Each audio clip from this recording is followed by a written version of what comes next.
Hello friends, ఈరోజు చాలా viral అయిన చాయ్ అండ్ బ్రెడ్ ఎలా చేయాలో చూద్దాం. ఫస్ట్ ఒక కప్ పెట్టి వాటర్ వేసి నార్మల్గా టీ ఎలా చేయాలో అలా టీ చేసుకోండి.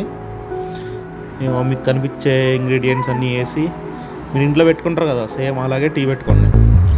తర్వాత బ్రెడ్కి ఏం చేయాలంటే బటర్ ఒకటి దొరుకుద్ది, క్రీమ్, బటర్ టైప్లో ఉన్న క్రీమ్ అది రాసి మంచిగా బ్రెడ్ టోస్ట్ చేసి తర్వాత ప్యాన్లో టోస్ట్ చేయండి.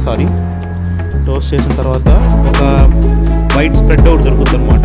మీ సూపర్ మార్కెట్స్లో లోకల్లోనే దొరుకుతుంది. ఆ స్ప్రెడ్ రాయండి, దానిపైన స్ప్రెడ్ రాసి అంతే.